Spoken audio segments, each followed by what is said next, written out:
તો એમની નિશાળ છે એટલે એમના નકશાઓ તો એમણે બનાવ્યા જ હોય ને સુપેરે બન્યા હોય.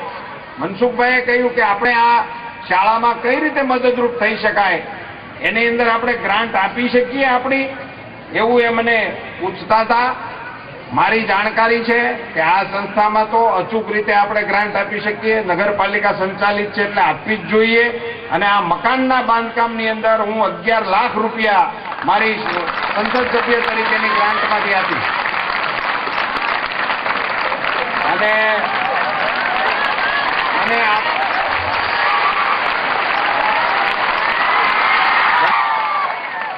ધન્યવાદ.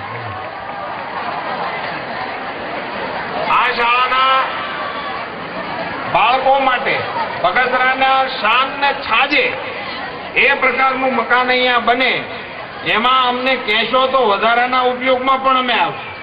અને અમારા અહીંયા સવજીભાઈની જે બેઠા છે એ બધા બહુ મોટા મનના માણસો છે. એમણે લાઇબ્રેરીની અહીંયા આપણી જે અગવડતા હતી, તો એ લાઇબ્રેરીની અગવડતા દૂર થાય એટલા માટે 50,000 રૂપિયાનું દાન શિંગાળા પરિવાર તરફથી સ્વર્ગસ્થ છગનભાઈ શિંગાળા અને એમના પરિવાર તરફથી એમના પુત્ર શ્રી સંજયભાઈને એણે આપણને સૌને આપ્યું. અને આજે જ ભાઈ સવજીભાઈએ એક મોટું પુસ્તકોની એક શ્રેણી, જેમાં સફળ ઉદ્યોગપતિઓ, સફળ બિઝનેસમેનો જે થયા છે એમના જીવન ચરિત્રો તમારી સામે મૂકવા માટેની એમણે ભેટ આજે જ આપણી આ લાઇબ્રેરીને આપી છે. એ બદલ હું એ શિંગાળા પરિવારના સભ્યશ્રીઓને અને ભાઈ શ્રી સવજીભાઈને અંતઃકરણપૂર્વકના અભિનંદન આપું છું. નગરપાલિકાના સૌ મોવડીઓને મારી વિનંતી છે કે તમે ગામના શ્રેષ્ઠીઓને ભેગા કરીને માત્ર આપણો આ નગરપાલિકાનો જ પ્રોજેક્ટ છે એવું નહીં, પણ ગામનો પ્રોજેક્ટ છે, આ બગસરાનો પ્રોજેક્ટ છે, આપણા જિલ્લાનો પ્રોજેક્ટ છે, એવી એક ભાવના સાથે સૌને સાથે લઈ અને આ કાર્યક્રમમાં આગળ વધશો તો ખૂબ જ ઓછા સમયની અંદર આ શાળાને એની શાનના અનુરૂપ મકાન આપણે ઉપલબ્ધ કરાવવામાં સફળ રહીશું. મિત્રો, આપ બધા એવા સમયે ભણી રહ્યા છો જ્યારે આ કેળવણીની વાત આચાર્યશ્રી કહેતા હતા કે આવા ફેરફારો, કારણ કે શિક્ષણમાં હોય ને એટલે એમનો જીવ સતત વિચાર્યા રાખતો હોય કે આ બધું ભણાવીએ છીએ પણ એનો ઉપયોગ શું. તો એમણે એવો વિચાર રજૂ કર્યો કે આ તો આપણો ખેતીનો પ્રદેશ છે, પશુપાલકનો પ્રદેશ છે. પણ તમને સૌને જણાવતા મને અત્યંત હર્ષ થાય છે મિત્રો કે હું ભણતો હતો ત્યાં સુધી આપણે અમરેલીમાં 3 કોલેજ હતી, મૂળ આર્ટ્સ, સાયન્સ અને કોમર્સ. ત્યાર પહેલે પછી તો મને લાગે જિલ્લામાં એકેય કોલેજ નથી. પછી સાવરકુંડલામાં પહેલી થઈ, પછી એક અહીંયા આપણે ત્યાં થઈ. ત્યાર પહેલા કોલેજો જ નહોતી ક્યાંય. એને પછીના ઘણા બધા સમય પછી હમણાં કૃષિને લગતી કોલેજ એ આપણે અમરેલીમાં શરૂ કરી છે. કૃષિને લગતી ડિગ્રી કોલેજ, કૃષિને લગતી ડિપ્લોમા કોલેજ, ડેરીને લગતી ડિગ્રી અને ડિપ્લોની વ્યવસ્થાઓ આપણે અમરેલી મુકામે શરૂ કરી છે. આ ડેરી અને ડિપ્લો અને એગ્રીકલ્ચર ડિપ્લો આને લગતી વધારાની સંસ્થાઓ પણ આપણા સૌરાષ્ટ્ર પ્રદેશમાં આપણે શરૂ કરીએ એ દિશામાં જરૂર અમે રાજ્ય સરકારનું ધ્યાન દોરીશું.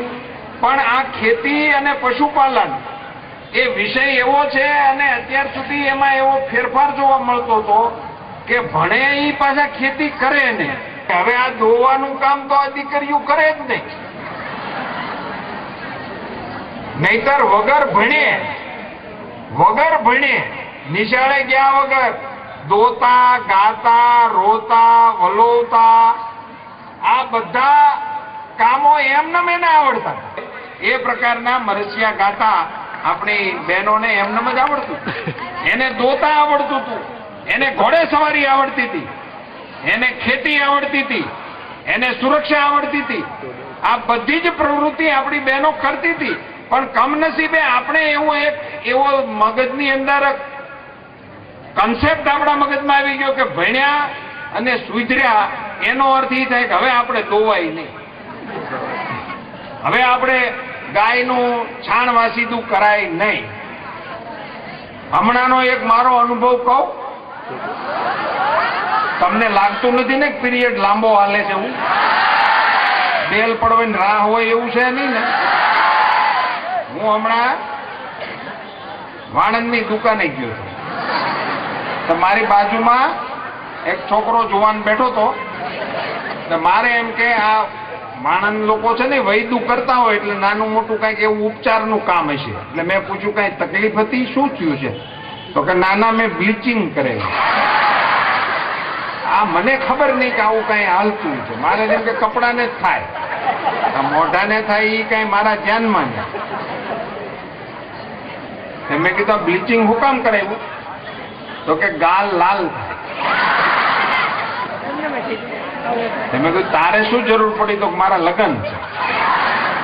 મેં પછી માંડી વાળ્યું. મેં કીધું લગ્ન હોય એને કઈ પૂછવું નહીં, એને હો જાતનું બધું એમ કહો કે બધું ચડાવ્યું હોય બિચારાને. કે મારો એક ભાઈ બંધુ તો 777 હાબુએ નાવા માંડ્યો. પછી ખબર પડી કે આ કપડા ધોવાનો છે, આખો કાળો થઈ ગયો હતો. મેં એને પૂછ્યું તમારા ઘરમાં કઈ દૂજાણું છે? તો કે ના, અમે તો ચોથે માળે રહીએ છીએ. બોલો જવાબ કેટલો સરસ! એમ મેં પૂછ્યું તું, પ્રશ્ન એમ મારો હતો કે દૂજાણું છે, તો એને જવાબ એમ આપ્યો કે અમે તો ચોથે માળે રહી છે. એટલે એનો અર્થ એવો ચોથે માળે રહીને દૂજાણા હોય જ નહીં એમ એવું. અને પાર્કિંગની વ્યવસ્થા કેમ હોય છે? આ પ્રશ્ન જો આપણા મગજમાં જ નીકળી ગયો. ચોથે માળે રહી હેઠે પાર્કિંગ માટે બુકિંગ કરાવે છે, તો ચોથે માળે રહી ગાય અને ભેંસ માટેનું પાર્કિંગ રાખી શકે, પણ એ આપણે રાખવું નથી. એટલે ચોથે માળે છે, એટલે અમારે ત્યાં દૂજાણું નથી. એટલે મેં એને સલાહ આપી. મેં કીધું તું મમ્મીને પપ્પાને કહેજે કે એકાદી ભેંસ કે એકાદી ગાય લે અને બોગરું ભરીને દૂધ લઈને તું ખાવા બે ને ત્યાં તારી બાજુમાં બેહે ને 2 વખત બોગરામાંથી ભરી ભરીને તને દે ને તો ગાલ લાલ થાય, બ્લીચિંગ કરીએ ન થાય.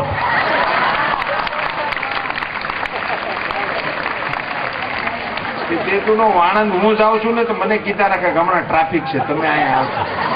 કે આ પાછો બેઠો બેઠો 2 ગ્રાહક હળા. મારા 20 રૂપિયા હોય, ઓલું 250 નું.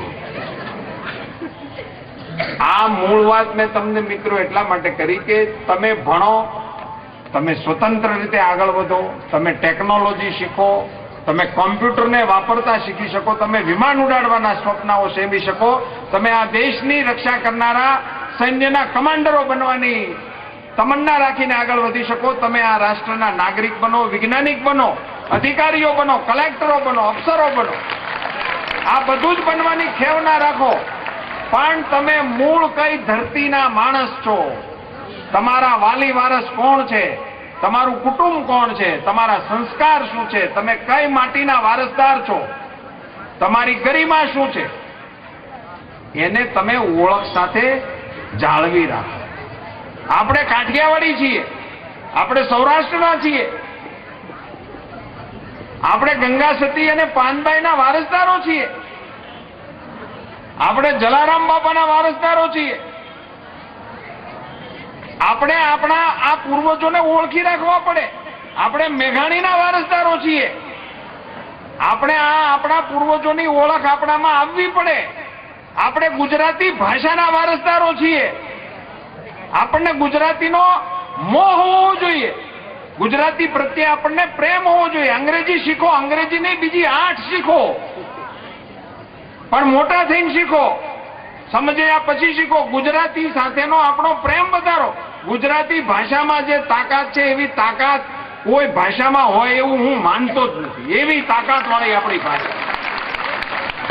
વાલી, દિલદારા, ચૂમવું અને એને કસુંબીના રંગની સાથે જોડવું, આ ગુજરાતી ભાષા સિવાય શક્ય નથી અને મેઘાણી સિવાય શક્ય.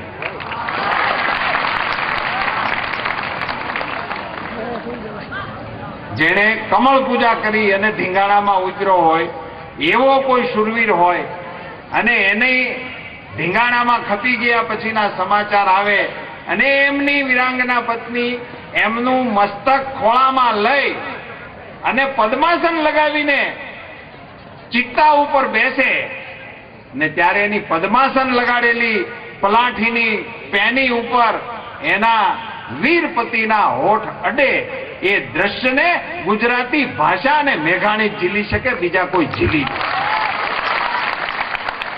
એ આપણી ભાષા છે. આપણે એના માલિક છીએ, આપણે એના વારસદારો છીએ, એના સંતાનો છીએ. અને એટલા માટે કોઈ પણ પ્રકારની મોંઘી ફી વાળી નિશાળો, કોઈ પણ પ્રકારની અન્ય કલ્ચરથી મોહિત કરી દેતી આપણી સંસ્થાઓ અને એના મોહમાં પડ્યા સિવાય આવી સંસ્થામાં જો સુગ્ન એના આચાર્યશ્રીઓ હોય, આચાર્યશ્રીએ કહ્યું કે આજ તો શિક્ષકો મહેનત કરે છે, વિદ્યાર્થીઓ મહેનત કરે છે, સંચાલકો મહેનત કરે છે ને જશ મને મળે છે, એ વાત સાથે હું સંમત નથી. આચાર્યશ્રી એ આ જહાજના કેપ્ટન છે, કપ્તાન છે. ને આચાર્યની કપ્તાનીની સૂઝબૂઝને કારણે જ એ જહાજ સીધી દિશામાં અને ગમે તેવા તોફાનોમાં એ વ્યવસ્થિત આગળ વધી શકે એનો આ એક ઉત્તમ નમૂનો છે. મિત્રો, આપ સૌ એવા સમયમાં ભણી રહ્યા કે જ્યારે આ રાજ્યનો મુખ્યમંત્રી વાંચે ગુજરાતનો ઉપક્રમ ચલાવે છે. બોલો, કોઈ મુખ્યમંત્રી તો શું, કોઈ રાજકારણીને મુખ્યમંત્રી વિષય છોડો, કોઈ રાજકીય માણસને આ વાંચે ગુજરાતનો વિચાર આવવાનું અઘરું છે. વાંચવાની તો વાત ઘેરે ગઈ, આવો વિચાર ના આવે. એને બદલે એમને કાર્યક્રમ આપ્યો, આપણે બધાએ વાંચ્યું, કેટલાય પાત્રો ફરીથી જીવંત થયા.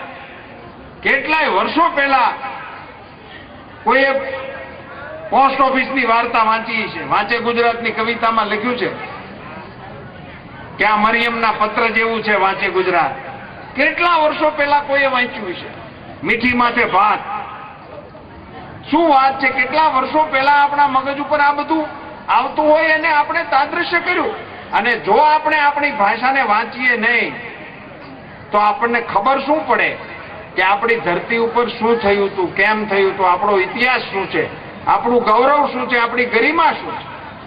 એને જાણવા માટેનું આદર્શ સાધન એ વાંચન છે. મિત્રો, તમારી સામે તો એવી દિશાઓ ખુલી રહી છે. અમે ભણતા હતા ત્યારે જેટલી કોલેજો નહોતી એટલી યુનિવર્સિટીઓ ખુલી રહી છે. અમારા કાપડિયા સાહેબ એક મારા મિત્ર જેવા, અમે સાથે સર્વિસ શરૂ કરેલા એવા એક શિક્ષકશ્રી, એમનું વિદાયમાન અને એક આ શાળામાં સુંદર મજાનું ઉત્કૃષ્ટ પરફોર્મન્સ કરીને રાજ્ય સ્તરે જેમણે એવોર્ડ લીધો છે એવા એક શિક્ષકશ્રીના સન્માન માટે જે ઊભી કરેલી એક સુંદર મજાની તકનો સાક્ષી થવાનો અવસર આચાર્યશ્રીએ અને ખાસ કરીને અમારા ભાઈ માંડવડાવાળા આ મનોજભાઈ મહિડાએ મારો જીવ ખાધો હતો. ખરેખર તો આ બંને લોકોનો અંતઃકરણપૂર્વક હું આભાર માનું છું. અને આ તકે જે દાતાશ્રીઓએ આ સંસ્થાને જે ઉદાર સખાવત કરી છે એ બદલ એમને બધાને પણ ધન્યવાદ આપીને પુનઃ તમારી શિસ્તને અને તમારી આ સંરચનાને અહીંથી રજૂ કરેલા સૌ પરફોર્મન્સને અભિનંદન કરીને વિરમું છું. વંદે માતરમ.